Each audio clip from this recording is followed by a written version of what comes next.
It's the dead of night somewhere in France. 1944.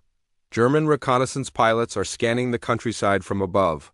Their cameras are clicking, their commanders are watching, and what they see below stops them cold. Hundreds of tanks, artillery cannons, armored vehicles as far as the eye can see. An entire American division, tens of thousands of soldiers, preparing to push forward. The German high command scrambles. Reinforcements are rushed. Defensive lines are shifted. And then nothing happens, because those tanks, they weren't real, that army. It didn't exist. The entire thing, every last vehicle, every aircraft, every artillery piece, was made of rubber. Welcome to the story of the Ghost Army, the most classified, most creative, and most downright bizarre military unit in American history. A group of 1,100 men, mostly artists, architects, and ad men, who went to war not with rifles and grenades, but with paint, air compressors, record players, and the world's most elaborate confidence trick. This is the story of the men who fooled the Nazis and saved tens of thousands of lives with inflatable tanks. And for 50 years, almost nobody knew they existed. By 1943, the Allies had a big problem. The war in Europe was turning. After years of brutal fighting in North Africa and Italy, the United States and Britain were preparing for the most ambitious military operation in history, a full-scale invasion of Nazi-occupied Europe. But the Germans weren't stupid. The Wehrmacht had proven itself a terrifyingly adaptive enemy. German intelligence networks watched Allied movements carefully, and wherever they detected a weakness, a gap in the line, a flank left exposed, a unit caught in transition, they struck with devastating precision. The Allies needed to move enormous amounts of troops and equipment across Europe without letting the Germans know where they were going or how many men they actually had. And they needed to convince the enemy that Allied forces were somewhere they were so real American soldiers could sneak up somewhere else entirely. In other words, they needed a ghost. The inspiration came from the British, who had already been experimenting with battlefield deception for years. During the Battle of El Alamein in 1942, British commanders had used dummy tanks, fake supply depots, and elaborate camouflage to convince German Field Marshal Rommel that a major attack was coming from one direction while the real assault came from somewhere completely different. It worked brilliantly, but the Americans needed something bigger, something more mobile, more flexible, and more technologically sophisticated than anything that had come before. Enter two very unlikely architects of war.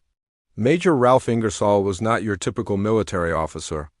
He was a celebrity journalist, a larger-than-life New York media personality who had run one of the most talked-about magazines in America. The New York Times once called him a prodigiously energetic egotist. After Pearl Harbor, he enlisted and ended up in London working with British planners on strategic deception. His partner was Colonel Billy Harris, a methodical, by-the-book military professional who balanced Ingersoll's flamboyance with cold tactical logic. Together, these two men, the showman and the soldier, cooked up the concept for what would become the 23rd Headquarters Special Troops. Ingersoll later called the unit's creation his sole original contribution to the war effort. He referred to his men with deep affection as my con artists, and con artists is exactly what they were. On January 20th, 1944, the 23rd Headquarters Special Troops was officially activated. And from the very beginning, this was no ordinary unit. The Army knew exactly the kind of men it needed. Not just soldiers, thinkers, creatives, people who could look at a problem from every angle and come up with a solution no one had ever imagined. So recruiters went somewhere they had never gone before, art schools. Notices appeared on bulletin boards at colleges and design schools across New York and Philadelphia. Vague, deliberately cryptic announcements about a new, camouflage unit seeking recruits. No weapons experience required. Artistic ability preferred. 19-year-old Bernie Blustane was studying at his art college in Cleveland when he spotted one of these notices. He was patriotic, eager to serve, but, as he later put it, he wasn't exactly the fighter type. This seemed like his way in. He had no idea what he was signing up for. And if he had known the real danger involved, he later admitted he probably would have made a different choice. The 23rd eventually assembled roughly 1,100 men, with an authorized strength of 82 officers and 1,023 enlisted men, and was said to have one of the highest average IQs in the entire United States Army. These were not typical GIs. Among their ranks you would find painters, sculptors, architects, set designers, advertising executives, actors, radio engineers, and sound technicians. Many were young men at the very beginning of brilliant careers. Some of their names would become legendary. Bill Blass, who would go on to become one of America's most celebrated fashion designers, served in the 603rd, camouflage engineers using his eye for design to build fake tanks and inflatable artillery pieces that could fool. German reconnaissance from the air. Ellsworth Kelly, who later became one of the most important painters and sculptors of the 20th century, was there too, sketching and painting his way across Europe even as the bombs fell around him. Art Kane, who would become a legendary photographer, cut his teeth in the Ghost Army. Wildlife artist Arthur Singer served alongside them. The 603rd became an incubator for young artists who sketched and painted their way through Europe, and several of these soldier artists went on to have a major impact on American art in the post-war years. But this wasn't an arts and crafts retreat. These men were heading to a war zone, armed with the most unusual weapons the Army had ever issued: air compressors, paintbrushes, wire recorders, and miles of rubber. So how exactly do you fake an entire army? The 23rd had 3 distinct weapons in their arsenal, and each one was more mind-bending than the last. The first weapon was the inflatables. The visual deception arm of the Ghost Army was the 603rd Camouflage Engineers. Equipped with inflatable tanks, cannons, jeeps, trucks, and airplanes, the men would inflate the rubber dummies with air compressors and then camouflage them imperfectly, just enough that enemy aerial reconnaissance could see them, but not so well that the Germans would get suspicious. This was deliberate genius. Real soldiers hide their tanks carefully. So the 603rd made sure to leave just a little bit of the rubber tank peeking out from under netting, just visible enough from a German spy plane thousands of feet in the air to look like a badly hidden Sherman tank. They could set up an entire fake armored division, hundreds of vehicles in a matter of hours. Dummy airfields, fake motor pools, artillery batteries, even troop bivouacs complete with laundry hanging on clotheslines. Every detail had to be right. From the air, it had to look like a living, breathing military camp. And here's the brutal irony: if any of those German pilots had swooped low enough to get a better look, they would have seen something extraordinary. 4 guys with a bicycle pump inflating a 60-ton tank. The second weapon was sonic deception. The 3,132 Signal Service Company Special handled this side of the operation. Aided by engineers from Bell Labs, a team went to Fort Knox to record sounds of armored and infantry units onto a series of sound effects records. These weren't just any recordings. They captured every sound of a real army in motion: the grinding roar of tank treads, the rumble of artillery, the shout of officers, the distant clank of heavy equipment. And for each operation, these sounds could be mixed like a DJ to match whatever scenario the Ghost Army needed to sell. The recordings were played back with powerful amplifiers and speakers mounted on half-tracks, and these sounds were audible 15 miles away. 15 miles. German soldiers sitting in their foxholes could hear an entire armored division moving toward them. The grinding metal, the rumble of diesel engines, and it wasn't there. It was a record player on a half-track in the middle of a dark field. The third weapon was spoof radio, and this might be the most sophisticated deception of all. Every Allied unit had its own radio operators with their own distinct signature, a particular rhythm and style to the way they tapped out Morse code. Experienced radio operators could recognize a specific sender the way you might recognize a friend's handwriting. The Ghost Army radio operators spent weeks, sometimes months, studying the signature of the unit they were about to impersonate. They memorized the rhythms, the quirks, the habits. Then, when the real unit silently moved out under cover of darkness, the Ghost Army radio men stepped in and kept the traffic going, perfectly mimicking the operators who had been replaced. To any German listening in, nothing had changed. The division was still there, still sending messages, still preparing for whatever the enemy thought was coming. Combined, these three elements, visual, sonic, and radio deception, allowed a unit of 1,100 men to impersonate an entire force of 30,000 soldiers. The Ghost Army arrived in Europe in May 1944, just weeks before the most consequential day of the entire war, D-Day. Their first major test came almost immediately. After the Allied landings at Normandy, the situation on the ground was chaotic. Supplies were desperately needed, and the Allies were using artificial harbors, called mulberry harbors, to offload everything from the beaches. German artillery was trying to destroy them. The Ghost Army was sent in to simulate a second mulberry harbor nearby using lights at night, drawing German fire away from the real one. It was their baptism by fire, quite literally, as they deliberately attracted artillery strikes toward their position to protect the genuine harbor. They survived, and they learned. One of their first major full-scale deceptions came at the port city of Brest. The Germans had fortified it heavily and were refusing to surrender. The Allies needed to tie down the German defenders and convince them they were surrounded by a massive force. The Ghost Army moved in, inflated their rubber tanks, cranked up their sound trucks, and played the role of an entire American corps. Corporal Jack Massey from Brooklyn later recalled that Brest was the biggest piece of action I ever saw in World War II. Not because he was firing a weapon, but because he was performing a role under real enemy fire, while knowing that if the Germans ever figured out the deception, there would be brutal consequences. As the Allies pushed east through France and into Belgium and Luxembourg, the Ghost Army moved with them, operating again and again, each operation more daring than the last. They became, in their own words, a traveling roadshow, setting up, performing, tearing down, and moving on. Each new operation required them to impersonate a completely different real American unit.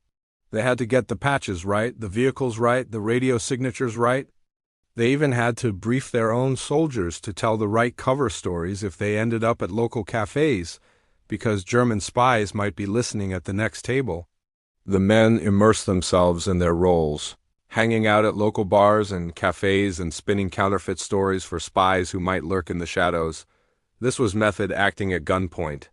22 operations in. The war was nearing its end.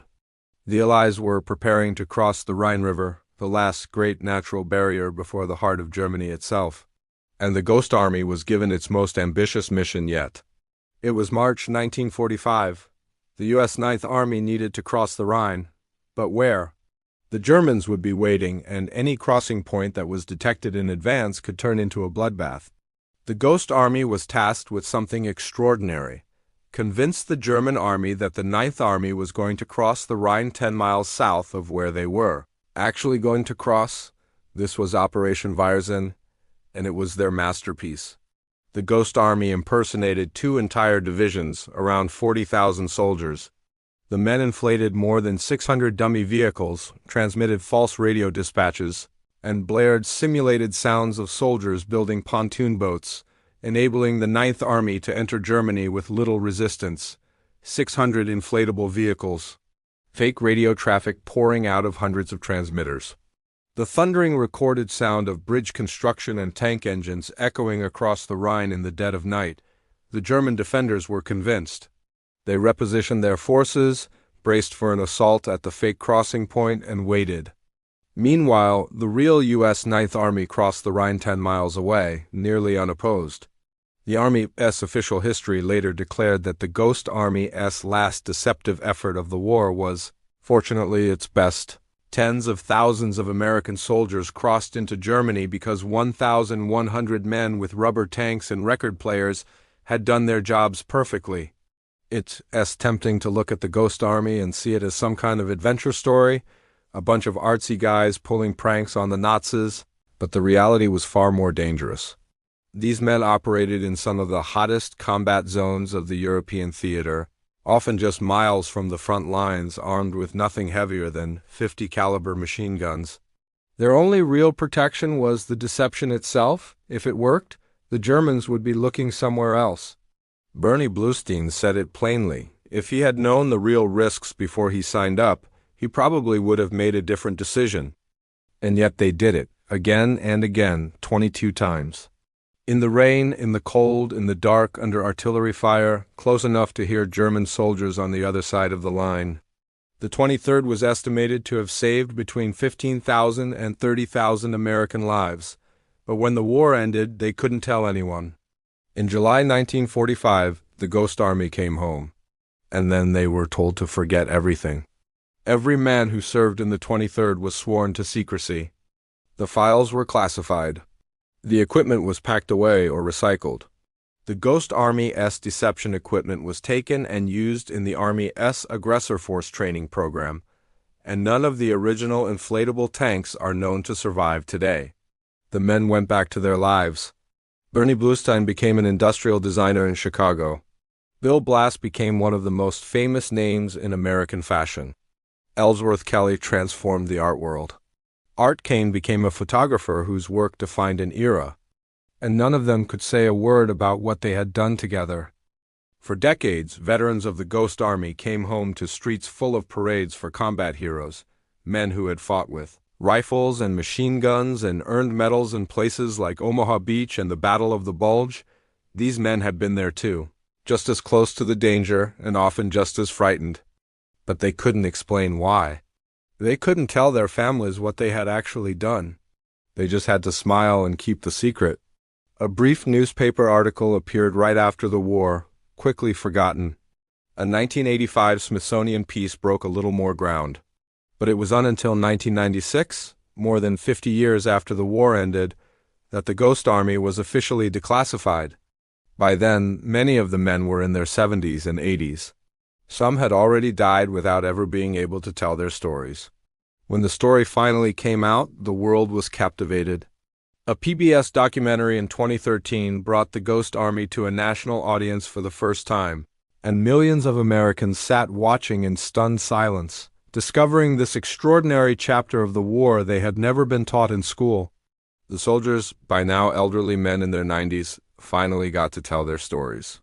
They appeared on television, they signed books, they stood at museums next to inflatable replica tanks, and explained to wide-eyed children how they had fooled the Third Reich with rubber and ingenuity. And on February 1, 2022, President Joe Biden signed into law the Ghost Army Congressional Gold Medal Act. Members of the Ghost Army were awarded the Congressional Gold Medal, the highest civilian honor in the United States, in recognition of their service in conducting deception operations in Europe during World War II. It was nearly 80 years late, but it came. Here's what strikes you most when you step back and look at the full story of the Ghost Army. These weren't warriors in the traditional sense.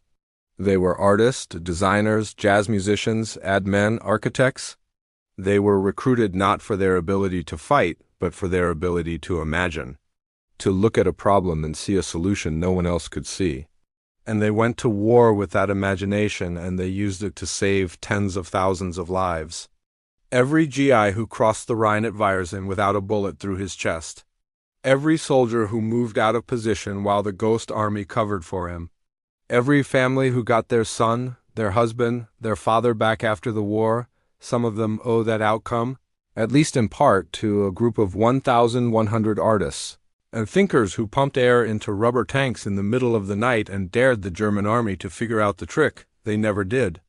Like actors in a repertory theater, the men of the 23rd mounted an ever-changing multimedia show tailored to each operation, performing for an audience that would have killed them if it had ever caught on to the performance. That's not just military genius. That's a specific kind of courage that doesn't get celebrated nearly enough. The courage to look an enemy in the face and lie to them so perfectly that they never even knew you were there. The Ghost Army, 1,100 men, 22 operations, 50 years of silence, and finally, a legacy that the world will never forget. If you made it this far, thank you for watching. If you found this story as incredible as we did, hit that subscribe button and turn on notifications. Every week, we bring you the stories of World War II that didn't make it into your history textbook. The Ghost Army is gone, but their ghosts are still with us.